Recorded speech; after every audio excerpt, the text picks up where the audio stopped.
How's it going, everybody? My name is Sean. This is the Bald and Bearded channel, and I'm going to be taking you guys through an ultimate walkthrough of the Bloodborne game from FromSoft. We're going to start things off in offline mode because I know everybody can play in that mode and not everybody can do it in online. So we're going to have the truest, genuine experience we can make. Alright, so we'll go ahead and start a new game. Oh, yeah. Pale blood. Well, you've come to the right place. Yharnam is the home of blood ministration. You need only unravel its mystery. But where's an outsider like yourself to begin? Easy, with a bit of Yharnam blood of your own. But first, you'll need a contract.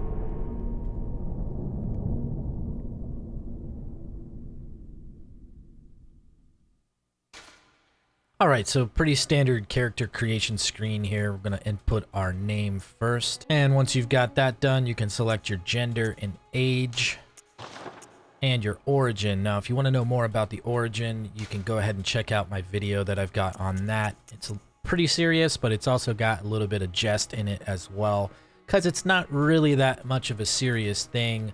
You don't have to care too much about this. It's just how many stats do you want in certain allocations, and just pay attention to that. So we care about vitality and endurance, and we also want a fair bit of strength and skill so we can equip most anything we want to use. Blood tinge may be required to equip certain guns. Arcane is something that we can invest in potentially down the road, but for the most part, we've got most of our attributes in the proper place, so that's why we like this build specifically. And appearance-wise, you can set up pretty much anything you would imagine, and then if you've got some favorites, you can save them. You can save up to 8 favorites. I've got one specifically that kind of looks like me, so did that to save some time, and we'll go ahead and finish this here and finalize contract. Good. All signed and sealed. Now, let's begin the transfusion. Oh, don't you worry. Whatever happens, you may think it all a mere bad dream.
You found yourself a hunter. Okay, so we begin in Yosefka's clinic. You'll notice immediately that we have our first lore item. Anything with a shiny next to it is typically going to be something of lore. Handwritten scrawl, seek the pale blood to transcend the hunt. So yeah, we're going to learn more about that as we play. Don't want to spoil anything. But during cinematics, I will play them, and during NPC conversations, if there's anything I need to add to it, I will. Potentially things like, hey, this is a quest giver, you need to do this, that, and the other in order to get this achievement, etc. So I will make things known and try to do as little spoiling as possible in the process. All right, we'll go over a few combat mechanics real quick. One is running, hold down circle. If you need to make a jump, a good way to generate speed is to run in a circle. You wouldn't think that would be that effective, but it actually is, and you can make a full distance jump just from speeding around in a circle. So if you're in a tight space where you don't have a lot of wiggle room, you can utilize that to your advantage. To jump, all you do is while you're holding circle and running, you just tap it. Tap circle. That's that simple. It's an awkward movement, but if you're familiar with FromSoft games, you're probably well used to that kind of maneuver by now. All right, R1 is our basic attack. R2 is a strong attack. If you hold R2, it's going to be even stronger attack, which can stun the enemy if done when they're not aware of your presence, like if they have their back to you, which can lead into a visceral attack. We'll get into all of that good stuff when we have the opportunity to present it to you. Here is our first chance to actually target something. This is target lock. You've got that dot on the beast there. This format is good for smaller creatures, fast creatures. When you're target locked, you can see I'm strafing now. So my character stays facing the enemy and the camera pans with it as I move. This is good and bad because if you're fighting a big enemy or you're on a ledge, if the enemy moves, your camera's going to move, and if you're moving while that happens, you're not going to be moving in the same direction at which you once were. So you lose a lot of control of your character with target lock on. So be aware of that and use it appropriately. I'm going to run past this beast, even though it's currently preoccupied with this dead body. We don't have a weapon, as you can see, so we don't want to fight this barehanded. You can beat it this way, but it's a pain in the ass. It just takes a while. It's not worth it. So we're going to run by him. When we open the door, we're invulnerable for a few. It does take a long time to open doors in this game, so that's kind of a nuisance. But if you just continue to the next door, you're going to be fine. It may pursue like this. It typically will not continue too far out of here, but if it does, just keep on moving. We're going to get to this contraption here, and usually the wolf will back away. And this is about as far as I've ever seen it chase me. And the funny thing is, normally the torch guy will chase me, but we'll go ahead and climb up the ladder. Hold down circle, you can fast climb. This man that you just saw at the bottom of your screen will pursue up the ladder, so we're going to continue moving forward as fast as possible. Access the lantern here. Once we get the opportunity, we're going to travel to the Hunter's Dream. Now, once you initiate this, he doesn't have much time to do damage to you at all, so you're pretty safe in most case scenarios. So here we arrive in the Hunter's Dream. You get this kind of cinematic thing here, and it's always kind of weirded me out because every time he gets up, it looks like he's got no head until maybe the very end. It's just the way that he's angled. I don't know. It's funky. But yeah, we're gonna show you what the Hunter's Dream is, and then we're gonna return to exactly where we just were so that we can pick up those items that we saw and show you how to defeat those enemies. Now, one thing that I want to point out to you before I forget is that this door will be closed if you fought any of those enemies and died. If you don't successfully make it to the lantern, this door will be closed when you get to the Hunter's Dream, and you're transported to the Hunter's Dream if you die. So it's not something to concern yourself about. There's nothing in here that we can actually utilize right now, but we'll get to that in a second. Okay, so we see these little messengers here. The messengers offer you a trick weapon, so we get to select from these three offerings here. I'm going to encourage you to select the Hunter's Axe. This has the best durability, the most physical attack, and it can be used with two hands, therefore it's a little bit stronger, and it has a wide sweeping attack and lengthy attacks as well. So there's nice variety here. It's a little bit slower, but you kill things in less hits, and you're further away from the enemy if you want to be. So it's got plenty of advantages. We'll go ahead and equip that in the right arm or right hand selection, and now we'll go ahead and access the gun from the messengers here. Now, there's two options. You can choose the Hunter Pistol or the Hunter Blunderbuss. The Hunter Pistol obviously has more range. The Blunderbuss shoots a wider spread. It definitely will do better close range for that reason particularly, and it could be better in stunning enemies. So that's the most common use case scenario. You're going to be using the guns to stagger the enemy. So unless you have specific needs, like the Cleric Demon or the Cleric Boss is weak to gunshots to its head. So the Hunter Pistol is effective on the Cleric Beast. Not so much the Blunderbuss, because the beast is so large and typically further away from you that you won't be effective with the Blunderbuss against that. That being said, we'll have the opportunity to get both pistols and all starter weapons before we choose to fight that boss. So it doesn't really matter too much what you choose here. You want to pick what you think you'll like to use for the majority of the opening of the game. And these are the two items that I feel will benefit most players out the rip. All right, so this here we get the notebook, and this is an item we can equip to communicate with other players online. Since we're in offline mode, it's not going to matter, but I'm still going to equip this to my personal effects. And to get to this menu, you just press on the right side of the touchpad. I'm going to put that object in the very far right here. Then I'm also going to place my Hunter's Mark. This is a good thing to use if you don't have many souls, or I'm going to do that a lot because it's a FromSoft game.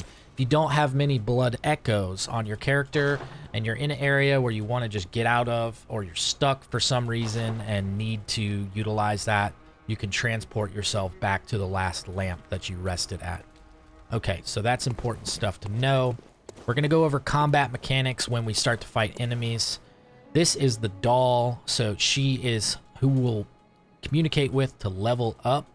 We need 1 insight for her to be active. We'll be able to get that before we fight the first boss, but if you didn't and you rushed to the first boss, you will get one upon entering that arena. So there's going to be opportunities to get insight before or during the first boss fight. This right here is our merchant, the Bath Messenger. We trade blood echoes with them to buy items.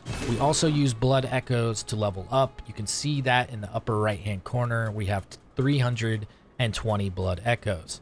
They're not really selling anything that we want to buy at the moment. They do sell a tire, but we're going to get that set for free, so don't buy that. We can sell things, but I would suggest not selling anything. Most everything you get in this game has value to you. So it's going to be a rare occurrence where you want to sell something and it's not often a good price to sell it anyways. All right, so this is the storage facility. This will allow you to place items of your choosing in here. It'll also automatically put in any overstock bullets or healing vials. So you can carry on your character a maximum of 20 silver bullets and 20 healing vials. You can see in the upper left hand corner how many we have. This is important because anything in excess will end up in here, and anytime you return to the Hunter's Dream, it will automatically place anything up to 20 of each of those items on your character. So you don't have to physically come over here and grab them from there. It'll automatically max out your stash if it can. Here we have the workbench. This is the absolute essential item in this area. You're going to use this to upgrade your weapons. You can see here, it's going to request that you use bloodstone shards. We're going to get plenty of those early game. You can spend those as you wish. You'll eventually be able to buy those from the Bath Messenger as well. So don't be too concerned about using the bloodstone shards or even the second tier upgrade item. The third and fourth tier upgrade materials are much harder to come by, and in fact, in the regular game, you can only get one of the tier 4 upgrade material. So I would suggest upgrading anything and everything up until you've completed tier 2, and then hold off to only upgrade the things that you really like higher than tier 2. Okay. You can repair weapons as well. I typically don't need to do that because I'm usually fortifying an item by the time it needs any repairing, and that will automatically repair it, thus saving you blood echoes. We've got another lore item here. To escape this dreadful hunter's dream, halt the source of the spreading scourge of beasts, lest the night carry on forever. Again, lore is a lot of information early on in the game. It's going to be confusing. You're going to figure things out as you play, but there really is no definite answer to the story behind this game. It is kind of what you make it. Is it a nightmare? Is it a fake reality? Is it actually real? You know, it's going to seem different to a lot of different players, and insight is one of those things that's going to make your opinion different than others. If you have a high level of insight, which we have 0 of at the moment, you see in the upper right hand corner with the eyeball, the higher your insight is, the more perceptive you are to what's actually occurring around you. There's benefits and then there's takeaways from this as well. So if you have a high insight level, you might see things differently. You might hear things differently. But you'll also have less damage. You'll be less effective in your beast form, and you'll also take more damage when frenzied. So I typically don't roll around with a high insight level because the auditory and visual cues that you see, it's nice to experience, but the overall downside of that is greater. So I would avoid that if I were you. Let's go ahead and talk to this NPC Gehrman here. And again, if you died before getting to the hunter's dream by taking the lantern, that front door will be closed until you actually manually get here on your own choosing.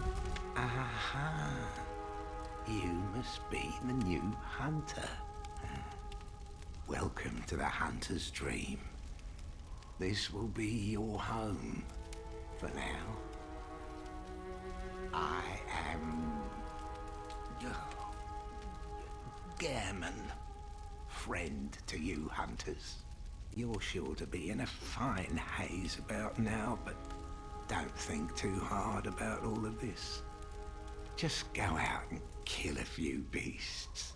It's for your own good. You know, it's just what hunters do. You'll get used to it. This was once a safe haven for hunters. A workshop where hunters used blood to enhance their weapons and flesh. We don't have as many tools as we once did, but you're welcome to use whatever you find. Even the dog, should it please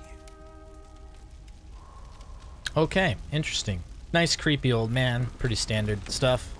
Alright, so I want to point out this tombstone here. This is important because if you visit the hunter's dream and you don't see the doll, she is most likely over here. And that's important to know because that's who you communicate with to level up.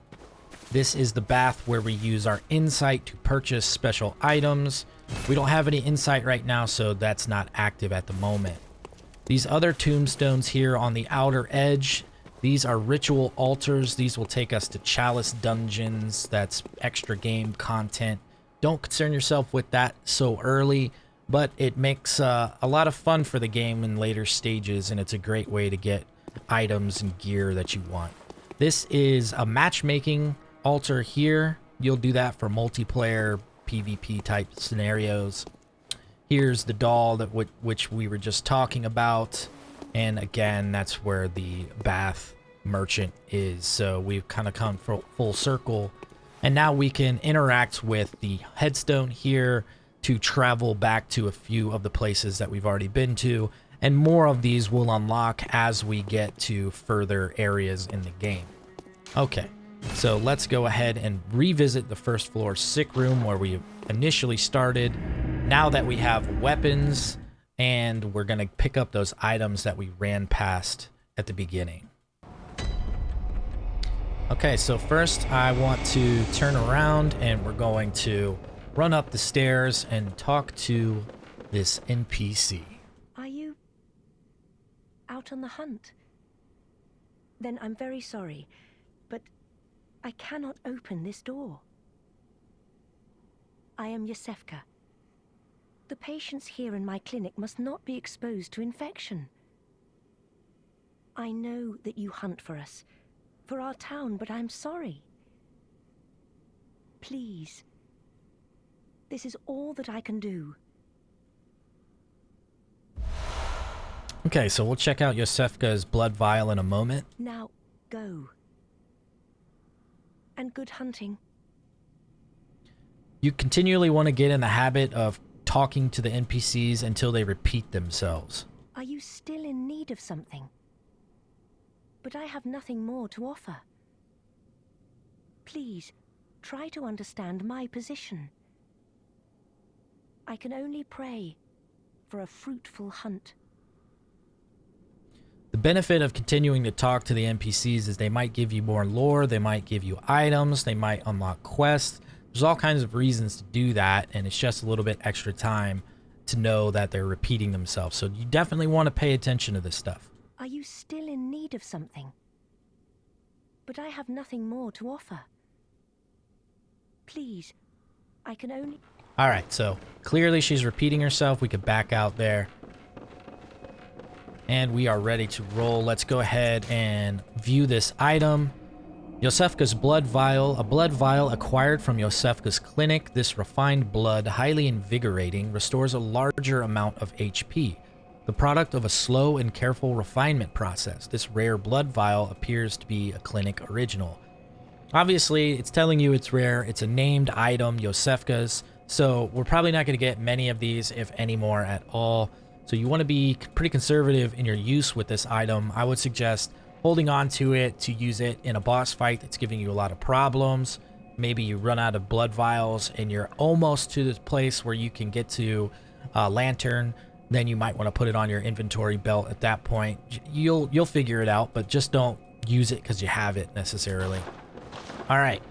So here we get our first opportunity to attack the enemy. Now I know well ahead of time that if I use 3 R1 attacks with this axe, that it's almost gonna kill that wolf, but not quite enough.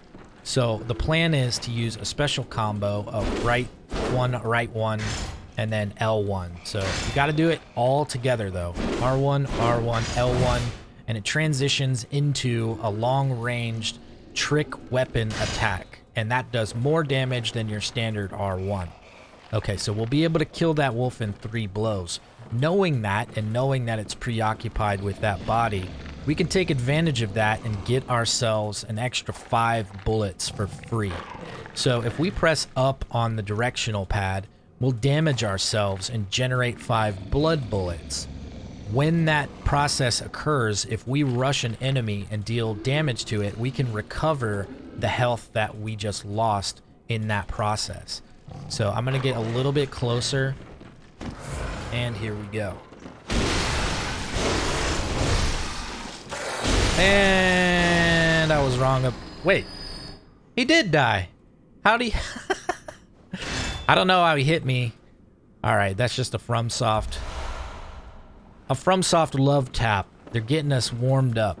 Okay, so he shouldn't have succeeded in hitting me because I had already successfully killed him. But whatever.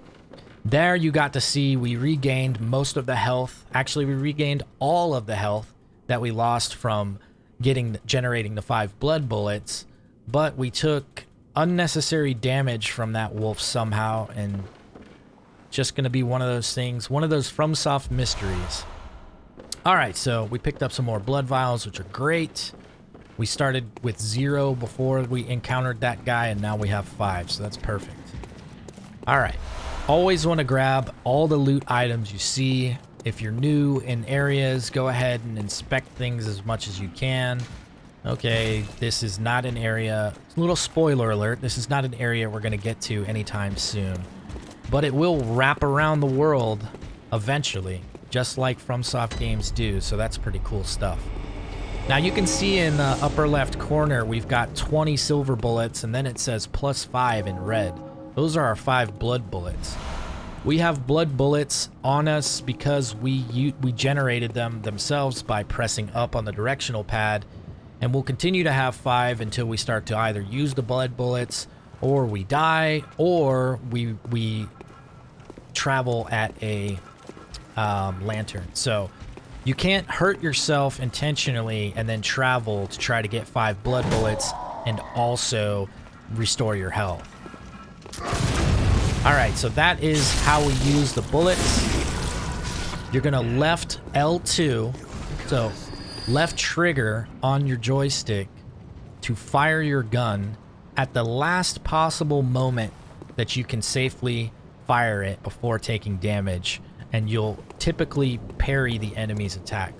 Now, not every attack is parryable, and a lot of enemies have slower or faster animations, so studying those things will be beneficial to you in understanding their timing.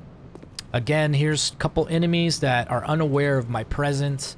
This would be a great opportunity to get more blood bullets if you didn't have any and deal damage instantly to recover that. So we don't really need any right now because the maximum blood bullets you can carry are 5, and we have 1 short of that. So we would be doing that just for 1 blood bullet, so it's not necessarily something that I care about. All right. So you can see, well, let me go ahead and equip my Molotov cocktail. We want to get items on our quick action bar as quickly as possible. It's going to be very beneficial to us, especially the Molotov cocktail. It's quite useful. All right, so when I have my trick weapon equipped, this is standard weapon. I mean, they're still the same weapon, but there's a trick formation to it. So it's the right-handed axe. All right, when I hit L1, that is the trick form. All right, so now it's two-handed. Not all trick weapons are going to be two-handed. So this form is important to realize because now your L2, your left trigger, doesn't fire your gun. It's got a special wide-sweeping axe attack. This is very beneficial in certain situations where enemies are packed close together. You can deal a lot of damage this way. But if you need to use your gun, you need to make sure that you're in the one-handed mode here. Okay. Let's go ahead and climb the ladder. Again, told you how to move fast, but you can see this is the slow movement and this is the fast movement by holding the circle. If you want to go down fast, you hold the circle and press down, you'll slide. Speedy movement is essential. This game, the monsters pursue you quite a distance, and when you're familiar with the zone, you can just run by a lot of stuff if you know what to expect. So, speed is really beneficial in this game. Oh, you must be a hunter, and not one from around here either. I'm Gilbert, a fellow outsider. You must have had a fine time of it. Yharnam has a special way of treating guests. Well, I don't think I could stand if I wanted to, but I'm willing to help if there's anything that can be done. This town is cursed. Whatever your reasons might be, you should plan a swift exit. Whatever can be gained from this place, it will do more harm than good. Pale blood, you say? Never heard of it. But if it's blood you're interested in, you should try the Healing Church. The church controls all knowledge on blood ministration and all varieties of blood. Across the valley to the east of Yharnam lies the town of the Healing Church, known as the Cathedral Ward. And deep within Cathedral Ward is the old Grand Cathedral, the birthplace of the Healing Church's special blood, or so they say. Yharnamites don't share much with outsiders. Normally they wouldn't let you near the place, but the hunt is on tonight. This might be your chance.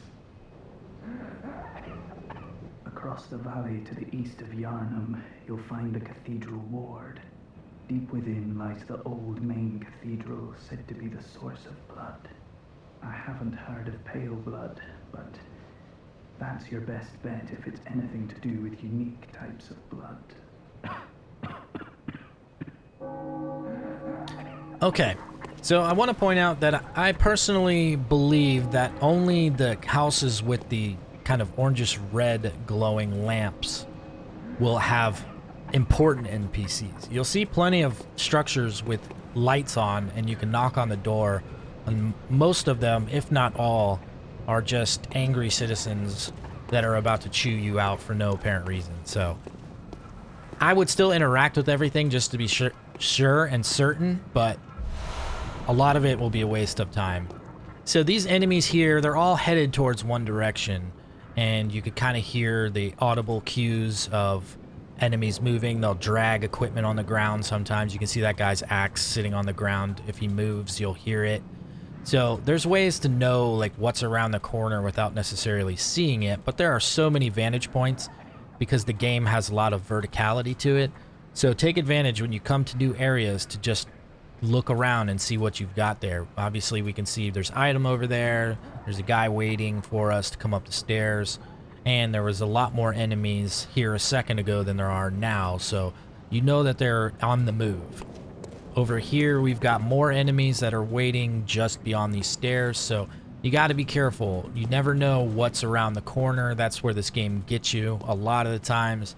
So use your eyes, be methodical, and then still be quick and attack with aggression. So you see this guy here.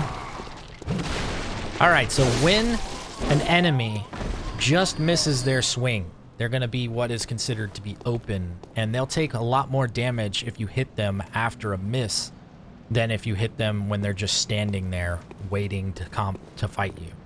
So be aware of that. If you can seize those moments, you'll deal more damage. And that'll explain why if you do like an R1 to an enemy after a miss, you could one-shot them, and if you did the exact same attack to an enemy that didn't just miss, you won't instantly kill them. You know, that's the difference in why you might be thinking, why is this so inconsistent? All right, so actually I just destroyed my own theory because this house down here has a reddish orangish lantern, and that house is a complete waste of your time. So I've already disproven one of my thoughts. Okay, so this is a shortcut kind of, but we're not going to take this because if we do, we're going to get sandwiched in between those enemies down there. That's not a good plan of attack. We're going to keep moving down here. This enemy doesn't know we're here, so it's an easy kill. This guy, if we want to break his guard for sure, you're going to do a R1 and an L1. Easy kill. Now, the axe might just break his guard with the R1 automatically, but we can't count on that, so combo it up, especially if you happen to miss. Here's a good opportunity for a Molotov cocktail, or you could use some pebbles if you want. I'm going to aim it at the guy in the front, just in case it goes short. Yep, which it did. And now we can deal with this guy with the shield, no problem here. Same attack combination that I just described to you, R1, L1, easy kills. I feel like, did I pick up the pebbles? Oops. Yes, I did. I know I did. I just didn't equip them. All right. Pebbles are important. They can draw enemies. They can also distract them. So definitely use those to your advantage. Here, we're just going to run down and open up this little shortcut path here. There's the ladder that we use to get up to the lantern. This is good if you want to farm this big boy over here. He is a tough battle. I'm not going to encourage anybody to fight him because anything valuable that you get from him right now, you can't really utilize. So don't worry about fighting this guy. You can trade off with him, and that's what I plan to do. It's a guaranteed equal damage reward for me because of the regain. And if he doesn't happen to hit you, then obviously you can kill him. So both ways, perfect result for me because of the health regain opportunity. If he doesn't have the rarer gear that he's going to have, then you get that opportunity to get some nice blood vials. So there's 4-ish there. It's a pretty disgusting monster, if you ask me. All right, let's keep moving.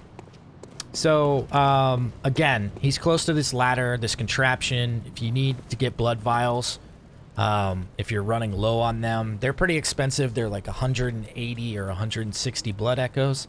This is a great place to quickly farm them up. All right, let's head down the passageway here.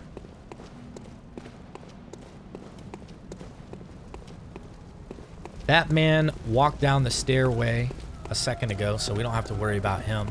This house, no point in communicating there. I'll try to avoid wasting your time when I can. I know I can be long-winded with explanations, so I'm making a concerted effort to not do that.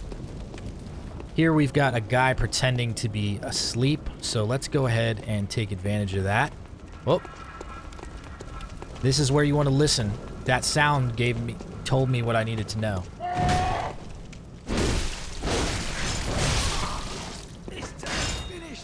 Alright, so typically I won't be using bullets when I don't need to, but I know I'm about to get some more blood bullets on that sleeping victim, so it's gonna allow me to be a little bit more spendy when I want to. Oh, I don't know why. Huh. So you can see I was right in front of him, and obviously I R1 attacked, so I don't know what happened there. Oh, this is another opportunity to teach you something real quick. So if you want to evade an attack, you can backstep and then you can follow it up with an attack of your own. It's a great opportunity to deal extra damage to an open enemy. Alright, so now we have no more blood bullets, but we do have 20 quicksilver bullets, but why use them, you know? Let's go ahead and press up, get some blood bullets, and we recover all our health. Perfect. Now we have 5 free bullets, so we're not actually spending our own when we use the gun. There's a guy around this corner. Just go ahead and come out in the open and target him. He's very easy to evade. You can see there we did 74 damage, which is more than what we normally would do, but it was because we caught him after a miss, therefore he was extra vulnerable. Alright, so there's another guy hiding over here, and he's the one that will really catch you off guard. He hides very well. There's our normal damage, 61, so you can see the difference there. It's plain as day. I would suggest go ahead and come after this guy pretty quickly. You'll see and hear his friends coming up the stairs. If you just move on back down here, you'll only end up fighting one of them.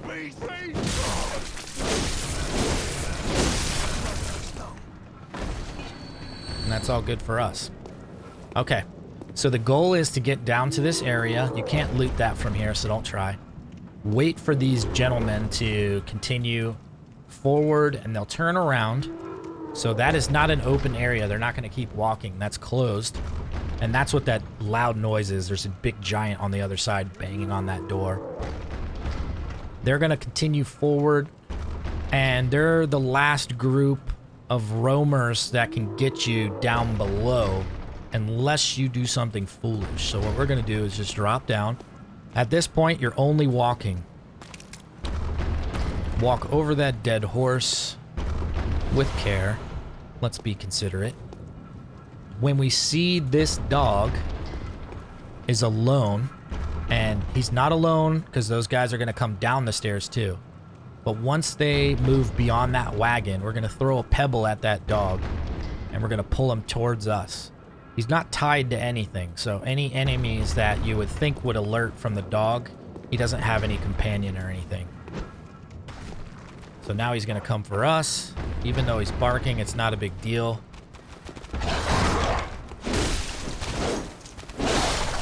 Okay. Now we're just going to walk. Do not do anything else. Just walk over to the side. We're going to turn on the stairs, and we're just going to keep walking forward. Literally nothing will happen to you here. Once you get into this hallway beyond the gate, you're totally fine, and you can just start moving at a normal pace. Alright. Now, there's an item all the way down there. You can see it just above my head. Slight glow. It is some dew, and that's just basically a storage item of blood echoes. This is our bloodstone shard. This is our first upgrade material.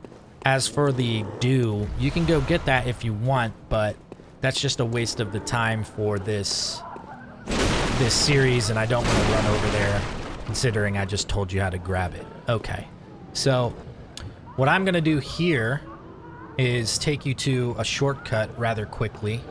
so that we have an opportunity to utilize this. This is the kennel, and we want to kill these dogs as quickly as possible.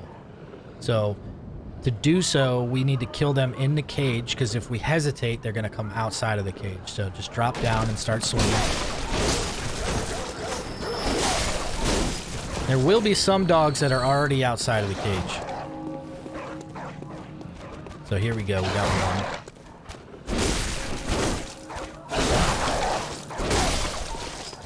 Alright, so now what we're going to do is come down here and kill the others. There's still dogs outside of the cage, so don't think you're safe just yet. Go ahead and heal up if you're ever like at about 60% or less. There's no reason to be stingy on that. You got a roaming dog right here. Go ahead and pick up that dew. And then you've got a dog that's preoccupied with this building over here. So this is an easy kill.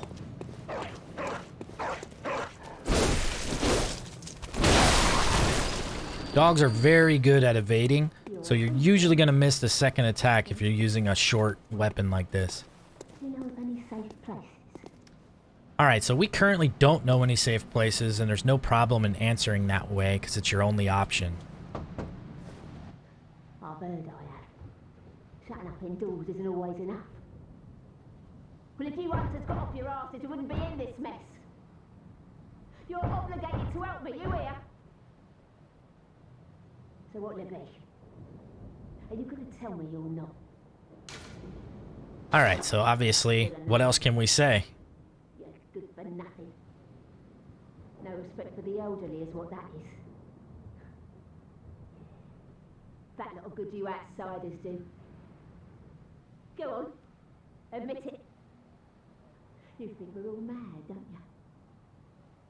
Well, go and stab it. I know all your tricks. I know all your tricks. I wasn't thinking anybody was crazy, but now that she mentions it. And that's the thing, I mean, there's these people, they really don't want my help. I mean, they're asking for it, but they definitely don't want it. Alright, so there's going to be a guy roaming on these stairs here. We want to take him out before we do anything else. I typically do not suggest trying to parry on stairs or different elevations. It is a FromSoft game, and traditionally they've been pretty bad at doing that. I was actually super hesitant there. I was just about to explain to you how I don't like to parry the torch attack. And I was assuming he was going to do that, and then he hits me with his weapon. So yeah, that's why I didn't do anything at all.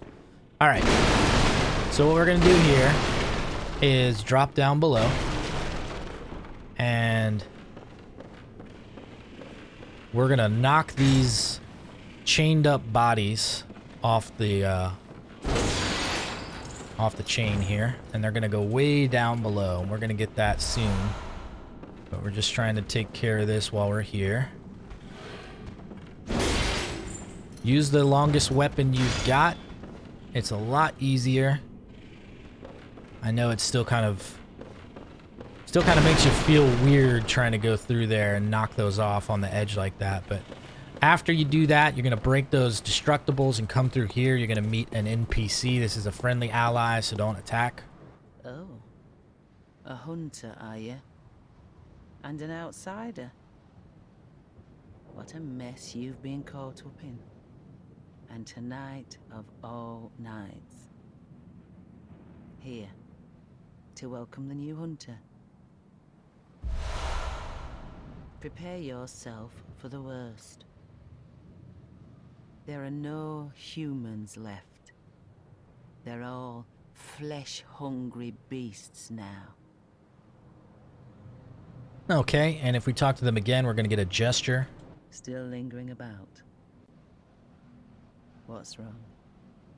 A hunter unnerved by a few beasts. No matter. Without fear in our hearts, we're little different from the beasts themselves. Shake it off, baby. What are you still doing here? Enough trembling in your boots. A hunter must hunt. All right, perfect. So now that we've gotten that taken care of, we can go ahead and take a look at these bold hunter's mark. And if we hit the square to inspect it, it says dangling upside down rune etched in the mind of a hunter. The image upon this parchment allows one to envision the rune with clarity, allows a hunter to awaken again without losing blood echoes, a trick that seems nearly too good to be true. And this is a really nice item to have.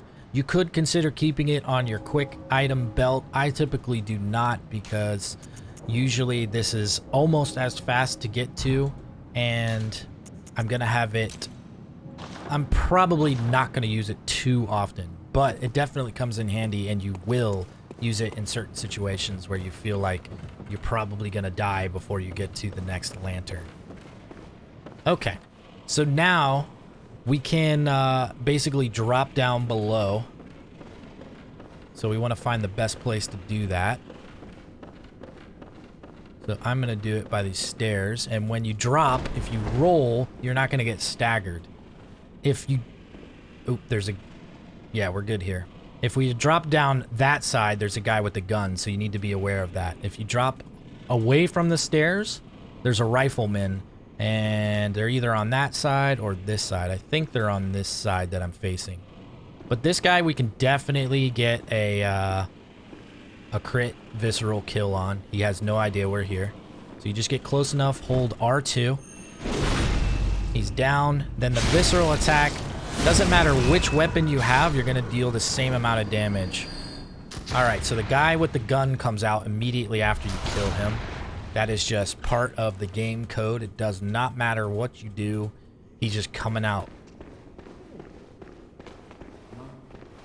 So we want him to use his bullets. He usually fires twice, and then he's open.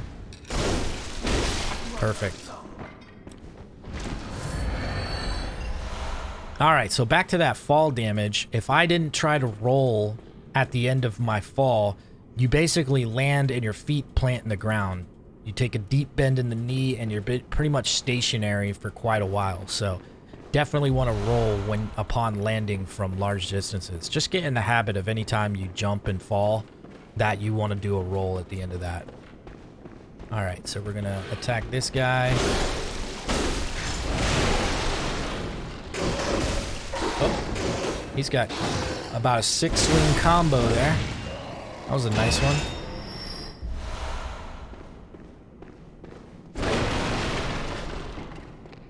Okay, so let's see here. There's going to be a couple more shooters outside here, and there's also going to be one of those tough beast boys. So I'm going to run out at a full sprint. There's one of the shooters. And we're going to take care of those riflemen as quickly as possible.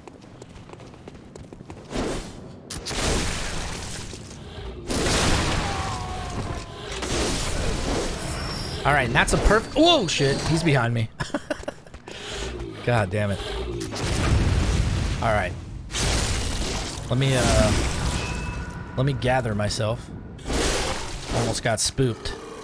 I did get spooked, let's be real. Okay, so... What happened there, what I was wanting to show you, is that after I killed that guy, I continued my swing, and you could see that I regained health as if I had done more damage to him. So usually it allows you to get an extra swing as long as you continue your swinging process, where the enemy's already dead, but you recover some extra health as though you hit them. So that's a nice thing. Always keep busy on the swings, unless you happen to know that there's an enemy chasing you behind, ready to kick your ass, because that was real. That guy probably would have one-shot me if I hadn't got away. Alright, so we can circle this area, and we're going to run across some burbs. This is good because you want to kill them so they don't drop down on you. If you want, I'll show you this method here, the L2 attack. It's a great way to kill clusters. This guy behind here. Kill that, of course. And we're going to take care of the other burbs over here.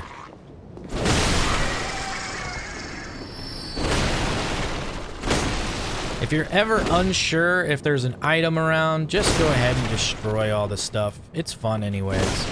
See, there you go. You get some oil urns. Those are very good. They just make the Molotov that much more powerful. So what I suggest is placing it directly before the Molotov. That way, when you're cycling through, you've got them in the proper order. Okay. So now, what we're going to want to do is drop down and grab this loot here, because we no longer have that threat of those enemies above. So we'll go ahead and pick this up. You can see all those dead birds. And we can grab this item very easily. So we're eventually going to go over there to get that loot. But that is kind of a hidden area, and you can get it much sooner than we will. But I chose to take you the Kennel pathway because there's an item that I want to pick up first. So right here you see these things. They're not actually dead. They're just kind of lying in wait, but they won't do anything until you loot that item. So it's really quick and easy to just grab it and be about your business. So I pick it up and I get away. Real simple. We'll climb here.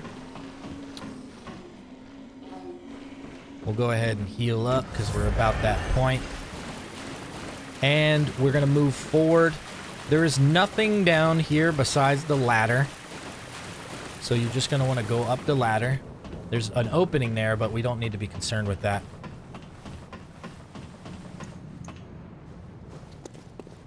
Alright, so, and this is the place where we just cleared out the enemies. So there's going to be the items that we knocked from the chains, and then there's rats in front of some of these tunnels. Some of them have 1, others have 2. This is a good opportunity to practice your fall damage roll. You're going to take quick amount of damage, and then you roll inside and try to kill the enemies. That way you don't lose any health, actually. Oh, I got staggered on the rat, so that didn't work. That light little roll into the rat staggered me. Isn't that perfect? So we're going to do a sweeping attack here. There's actually 3 of them.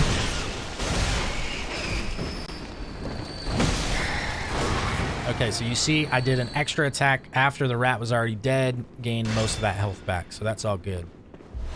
Here's the saw spear. This is one of the most important loot items we can get right now. This is going to make the cleric boss so much easier.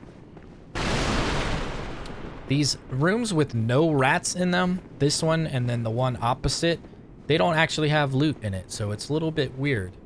Alright, so these rats, we're just gonna jump down here and kill them.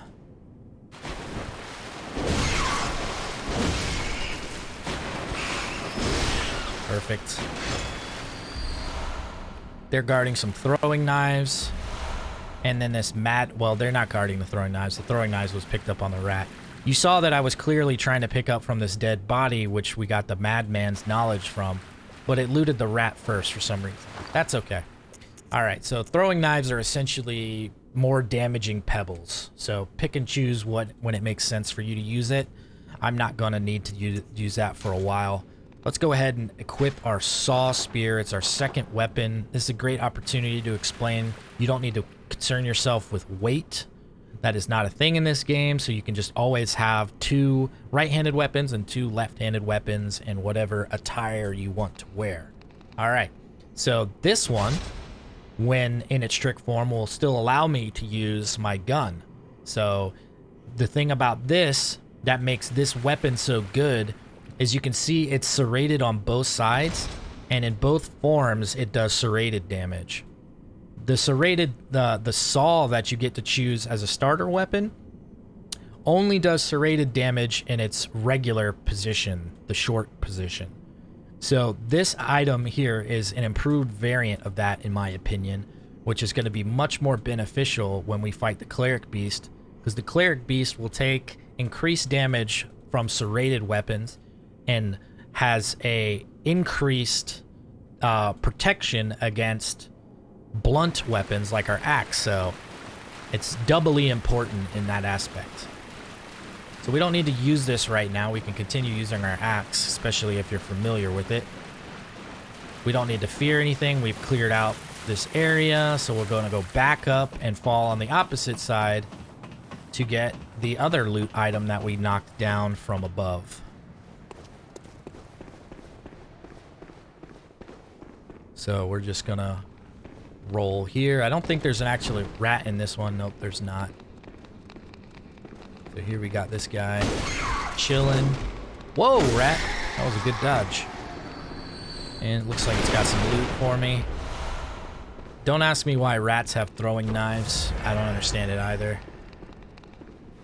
We'll make this one longer.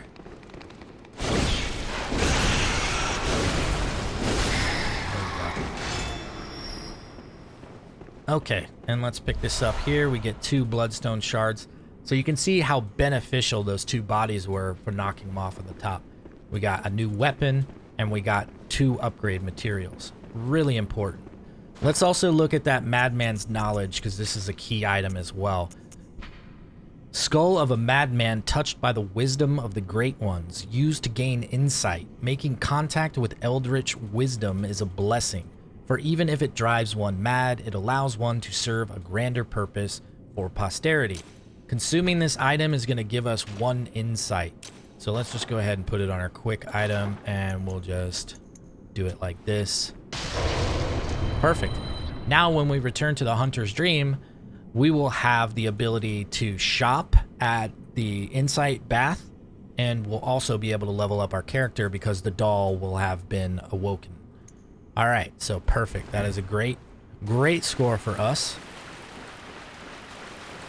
Now all we need to do is head around here, and we're going to get open another shortcut area.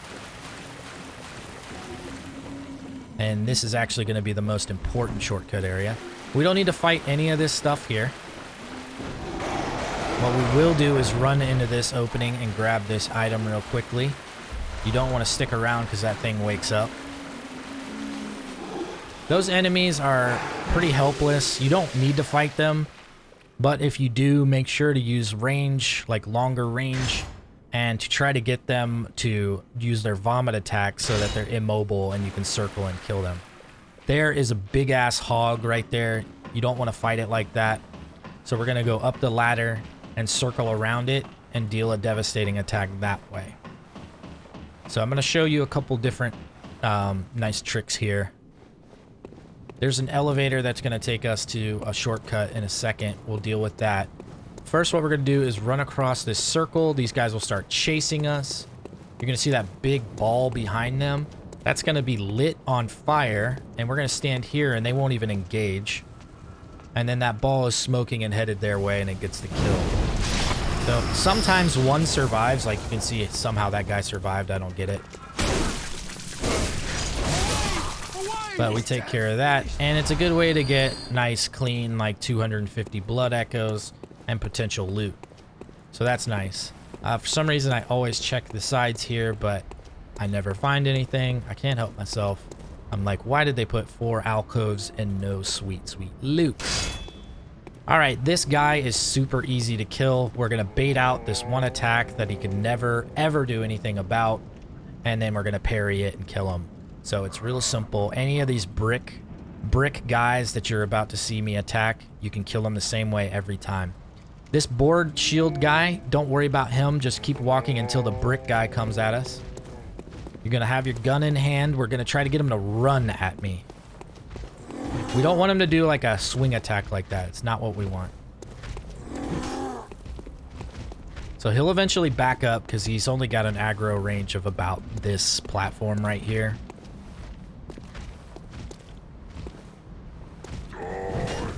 He's not cooperating at the moment, which totally makes sense. Only when you record stuff do things happen like this. And that, when he does that move, it's so easy to parry it. That's what you should be baiting out every time. And you'll see these guys fairly frequently, so it's a good tactic to use. Alright, so we're going to run up here. He didn't have his shield up yet. He wasn't aware of us on time, so we got an easy kill there. Do not continue over this way. That is a fight against a boss called Father Gascoigne. You do not want that. yet. We'll go ahead and descend the ladder. Quick descend, holding down and circle, but you want to stop at the end and not make any more noise. You're just going to walk. Any movement faster than a walk is going to alert the hog of your presence.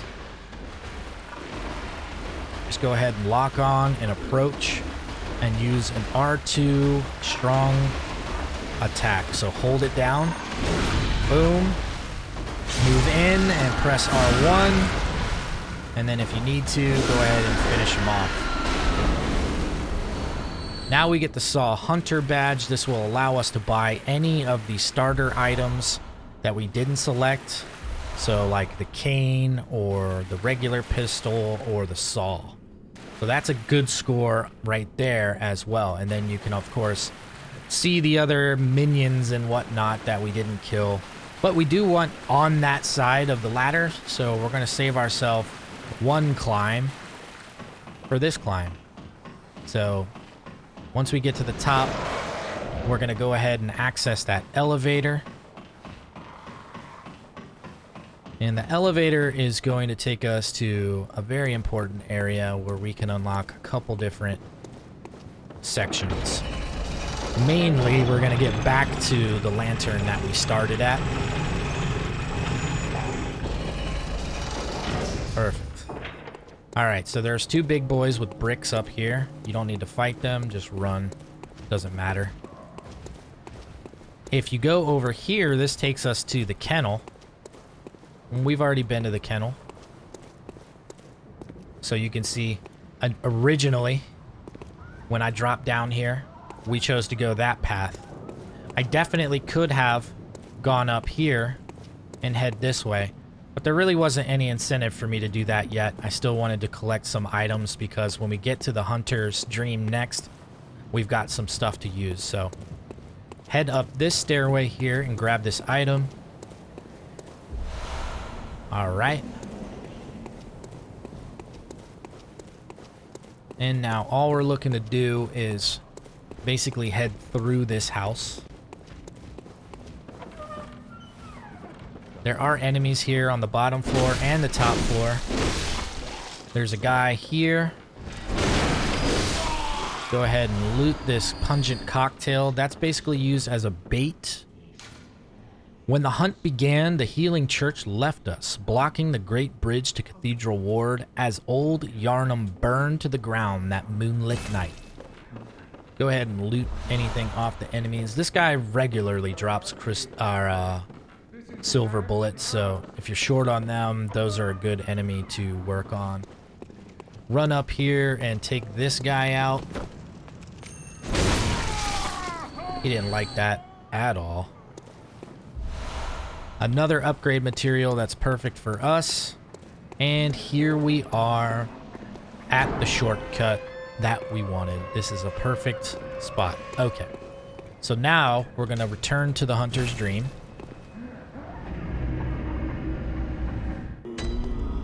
So the doll is awake. And because we have one, Jesus, what is that? What is that term? Insight. There we go. Because we have one insight, we get these gifts as well. So consume insight and ring the beckoning bell to enlist the cooperation of hunters from other worlds.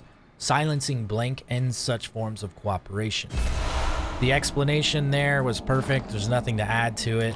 You can add it to the quick bar if you want, but I wouldn't suggest that because you're hardly going to use those. And when you do, they're going to be so obvious and planned that you won't be in any need or rush. The fewer items you have on your quick bar, the better for you of getting to the item you need in that moment. We're going to go ahead and put the Reckoning Bell here and the Silencing Blank here. And again, if you don't remember how to access the personal effects, it's just pressing the right side of the touchpad. If you press the left side, it pulls up your gestures. I'm not going to suggest motion controls for gestures. That's just kind of silly. But you can change them out if you want. So for instance, we're never going to use the joy symbol because we're playing Bloodborne. So we'll swap it over to the shake off cape, which we just got. And then we can go ahead and use it. Bam. Classy. All right, so go ahead and pick up this other item, consume insight, and ring the old hunter bell to enlist cooperation of old hunters. All right, cool. So the old hunter bell is a different bell, and we'll learn more about that later. Now we're at the upgrade workshop. We're going to go ahead and improve the spear first, because we're going to use that against the cleric boss. And then if we have enough, which we do, we're going to upgrade the hunter axe. Perfect. All right. So now what we're going to make sure to do is swap over to the spear, because I want to make sure that's equipped. And like I said, when we fight this boss, this weapon uses serrated damage in short form and trick form. So because the trick form is longer and we'll be able to hit something easier, we're going to keep it in that form during that fight. We'll explain more about that shortly. Here the insight bath is open. If you wanted to buy things with it, you're more than welcome to. As you defeat certain enemies, you'll be able to buy special attire from the insight bath, other objects as well. So the further you progress in the game, the more materials and items and such you'll be able to purchase. All right, because we got the saw badge, now when we look at the items here, we can see the cleaver for sale, the saw spear for sale, which is what we just got for free, the hunter axe, which is what we started with, and the threaded cane. Any of these items could be viable in any of these situations that we're currently in, but some are better than others. So I'm not going to buy the saw cleaver, because the saw spear is a better version of that in my opinion, due to the double usage of serration. And then the threaded cane is cool, but it's not that great unless you scale with it later on. So it's fun and it's good style points, and I think it's nice to play with, but for this guide, we're not going to do that. All right. So what we're going to do with these blood echoes is we're going to go ahead and utilize that to get some of our health pool better. And the reason that the health pool is so important in this game versus other FromSoft games is because of the regain opportunity. We get the opportunity to stay aggressive and regain any lost health during the fight. Also, our blood vials heal 40% of your health pool. So the more health you have, the more effective the blood vial is. So there's tons of incentive to improve vitality. Very little incentive to improve things like strength, blood tinge, skill, and arcane at the moment. Those are things that you should concern yourself with later. Okay. So what we're going to do here is just bump up vitality and endurance 1 for 1. Each time we level up the character, we're going to level up vitality and endurance, because we're going to benefit heavily from both of those until we get to a situation where we are forced to improve one of the other 4 stats to equip an item that we want. We're not going to care about that. Perfect. Farewell, good hunter. And now we're in a good position to take a lot of risk too, because we have very little blood echoes on our character. So what we're going to do is go back to Central Yharnam. We're going to take 1 detour before we fight the boss, and then we're going to handle that business. Handle that business. All right, so let's see here. I want to go this way. We'll go ahead and just kill these guys. You can see the weapon obviously swings a lot faster than the axe, so you're more likely to get in consecutive hits, whereas you wouldn't before. So it is better for the regain period. But of course, there are some enemies where all of a sudden you're not killing in 2 hits anymore. Now it's requiring 3. So you got to be aware of that. But we did upgrade this weapon, so this is going to make it quite a bit better in this scenario. So we're going to take care of this guy, and we're going to take care of this dude. And that loot is there specifically to distract you from him. Don't fall for the trap. All right. So we could slow walk up here and take care of this guy with a channeled R2.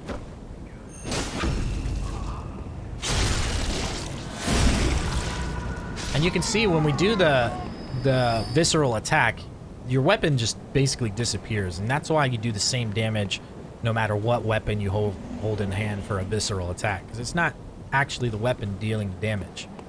And this right here is the drop down to one of the loot items that we picked up on the edge of the kennel there. What I want to do is get beyond those wolves. And normally you don't need to move through these guys, but we took a path that was a shortcut to get to them. So there's an easy way to kill these dudes, and I'm going to show you that right now. You get their attention and then just run down here.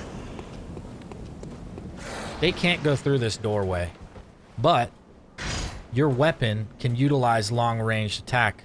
So while they're basically stuck in this doorway, you can do a lot of work to them, especially with this charged up. You can see how significant that is, but if I try to do that, there's a whole lot of that. And then I've got to do a lot of dodging. And this just takes them right out of their attack with that stun. Perfect. And of course, you could use Molotovs too, but that's not very economical, so I wouldn't suggest that. I'm trying to get him a little closer. He doesn't seem to want to go through his dead body. Come on, buddy. At least we got the dead guy out of the way.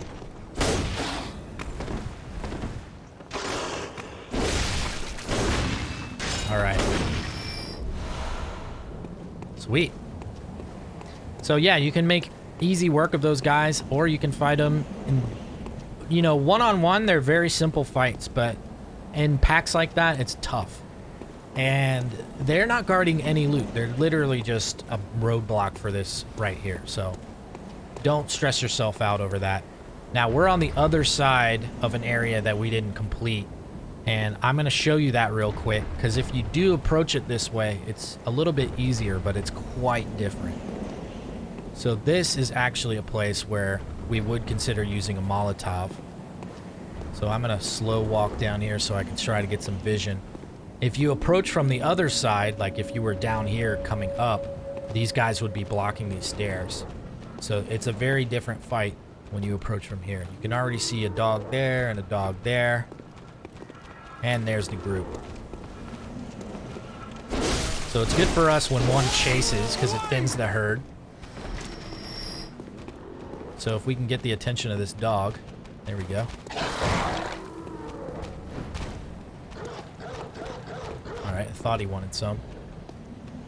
I thought you want some, doggy.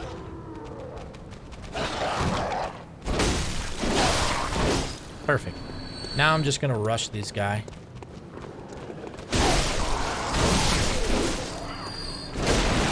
Great. And you no longer hear that guy being loud down here. There's a reason. He's gonna come for us. So be aware that there's a big guy with a brick.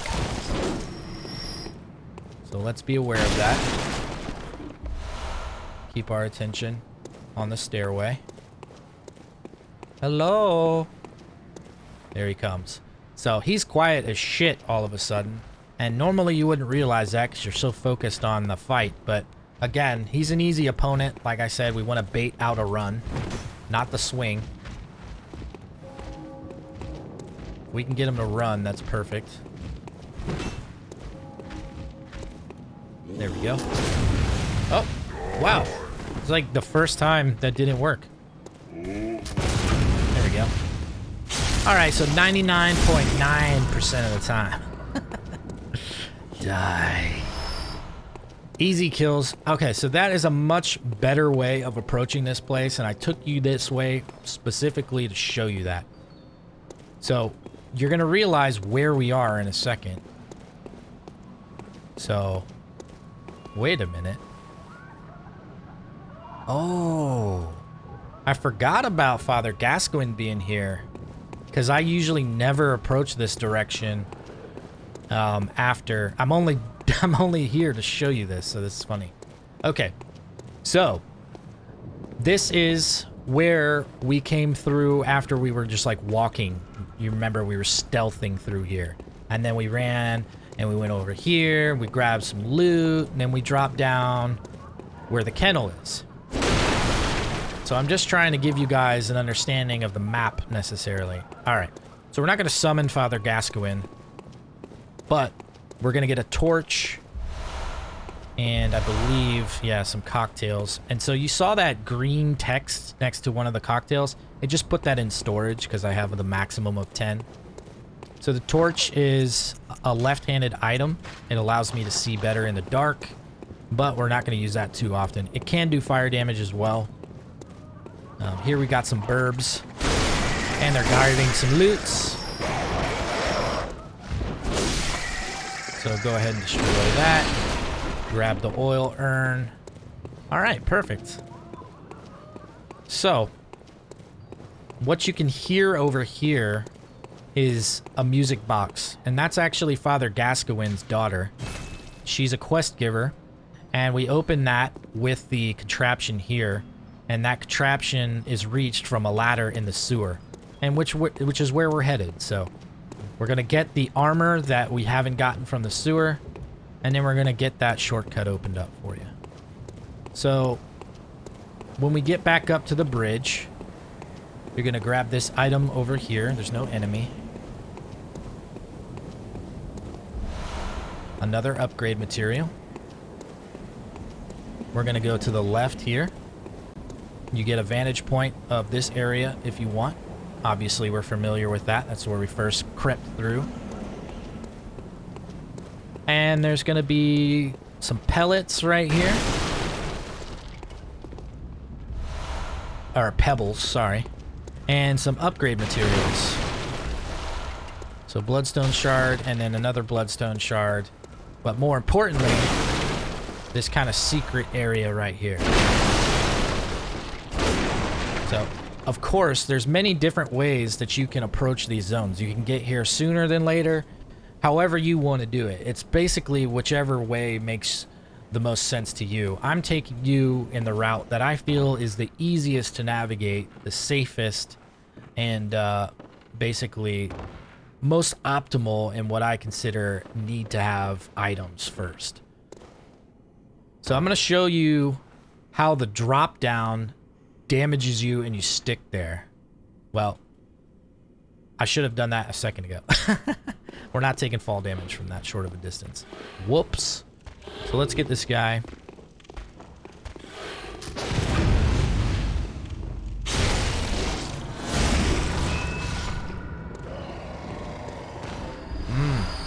Delicious. And then we've got a tough guy over here.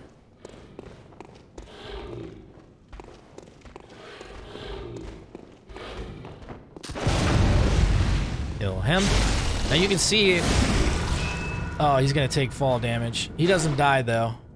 But we don't need to worry about him just yet. Oh, he did die. It was a slow, lagging death. Alright, so that was a quick swing by the guy, and you can see we recover all of our health because we do a visceral attack. So the regain is essentially related to a significant portion of the damage that you deal. Alright, so this is one of the reasons why we're here. I'm going to grab this, and we're going to drop down and do work on this dude. Perfect. Now, you've got to hit them just right. You got to hit them essentially on the head or the vulnerable part to do maximum damage from a falling attack. If I just hit him on the body or the attack wasn't clean or flush, it would have only done about 50 to 60 damage. So be aware of that. It's not like the other FromSoft games where like a plunging attack is just automatic huge damage and a massive hitbox.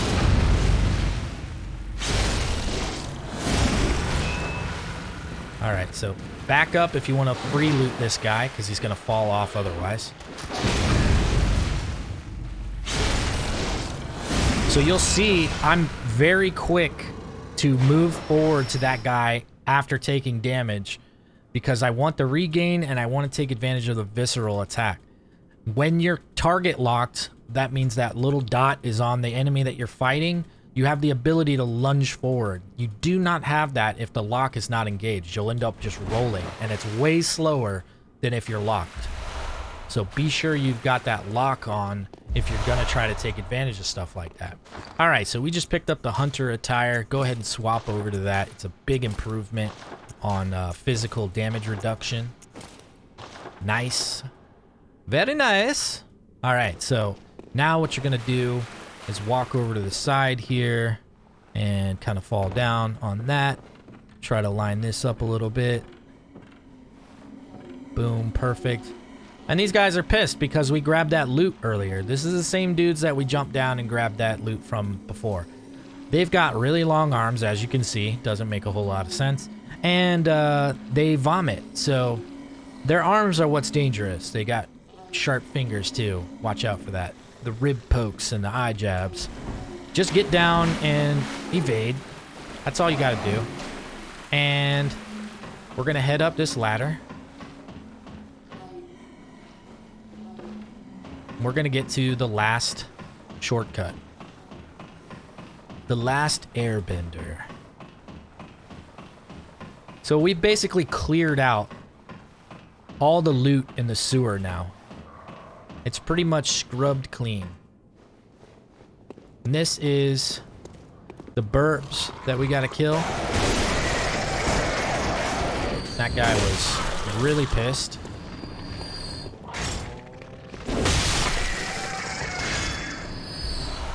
Here's some madman's knowledge. So if we took this route earlier instead of the other, you would at least get the insight, but you wouldn't get the saw badge. So it's kind of a trade-off. Now this guy is totally vulnerable. He has no idea that we're here. For some reason he's enamored with this door. Don't ask me why. I don't know what he's trying to do here. But he's different than the other guys because he's got this huge weapon, and I don't know if you could see that because he dropped it now. But yeah, this door is a waste of your time. Don't go talk to it, but climb up this ladder, and even down here you can hear the music box. So not only do we know we're at the shortcut that we want, we know we're at the quest giver. So go ahead and activate this lever. Always activate the lever first or open the door first so you don't forget to do that. Occasionally you can make that mistake and then you're gonna super regret it when you realize it later. Who are you? I don't know your voice, but I know that smell. Are you a hunter? Maybe it's where you look for my mum. Daddy never came back from the hunt, and she went to find him, but now she's gone too. I'm all alone and scared. Alright, so we're definitely gonna help this little girl. Really? Oh, thank you. My mum wears a red jeweled brooch. It's so big and beautiful. You won't miss it. Oh, I mustn't forget. If you find my mum, give her this music box. Sweet. It plays one of Daddy's favourite songs. And when Daddy forgets us, we play it for him so he remembers. Mum's so silly running off without it.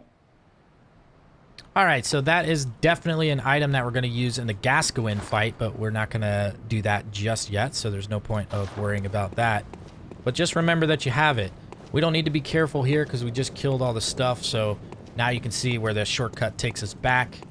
And it's not necessarily a shortcut that you're going to utilize again unless you visit that quest giver.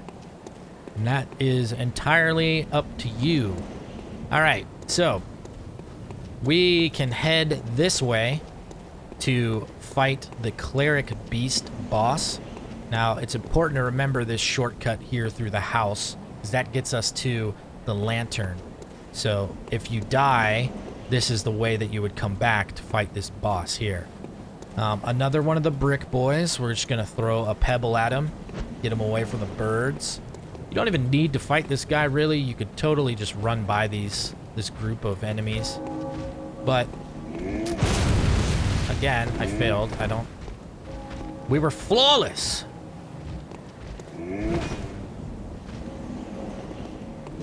Whoa, shit. That was nice. I like that. There we go. See, I'm not sure what the difference in the timing was there. Seemed identical to me, but it's FromSoft, baby. They like to mix it up. So we're gonna try to get a little swipe attack here. Nice. And that's how you do's it. Alright, so it's very important to switch over to this weapon before this fight.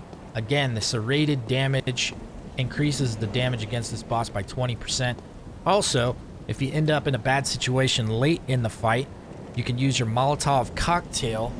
It does increase damage, so you might want to hit it with an urn, depending on how much health the boss has left.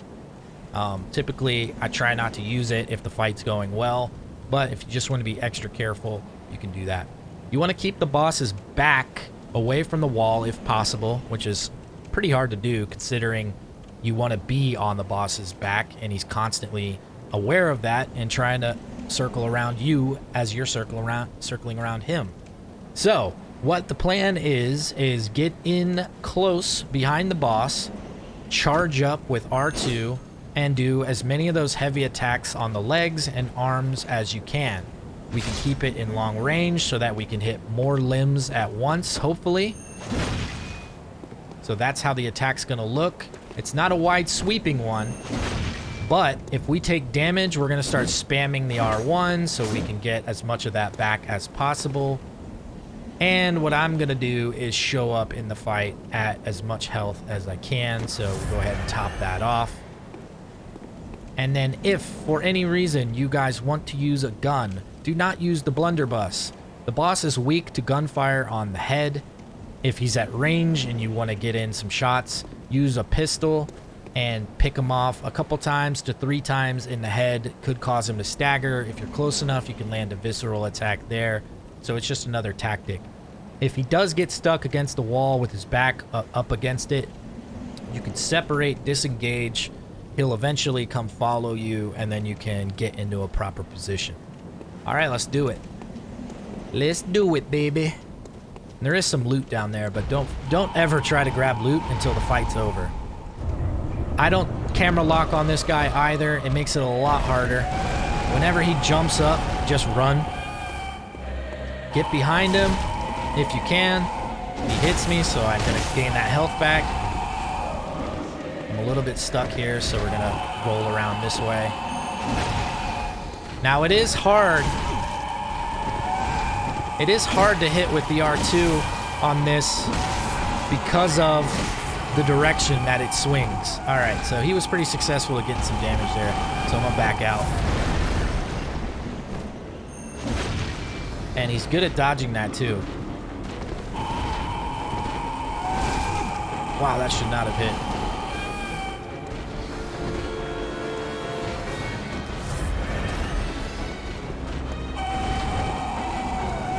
Now, this is a good example of dodging into the boss's attacks. You have invulnerability frames during that process. Oh, he just picked me up. That's why you want to be behind him. All right, so now I see where he's at. I'm going to roll and run away so I can get some healing in.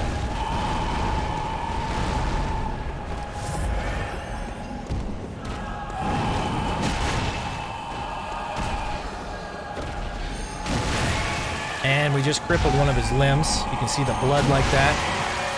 Got him good there too. He's gonna end up healing himself, and that's what that is right there. So it leaves him at a disadvantage for that process.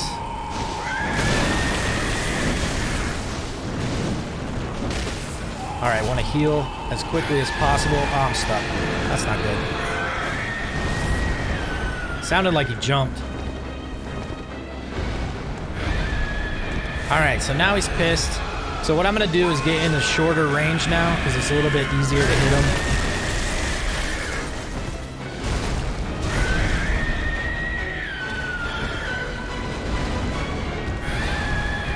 Wow, he closed distance quick there.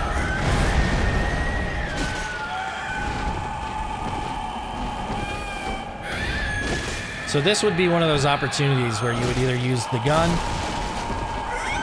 because you don't want to get involved in this frenzy where he's really aggressive, or you just stay behind him and use your R1 as much as possible. I just did a shit ton of damage because of that. And there he goes. So yeah, I'll be very blunt in saying that that fight went a lot tougher than it usually does go. I don't know if it was the fact that we were missing a lot of these early on. I mean, that definitely had something to do with it. So we weren't dealing as much crippling damage. So you be the judge. If you're in the fight and for whatever reason you're more successful at hitting these, at least this is a little bit more accurate.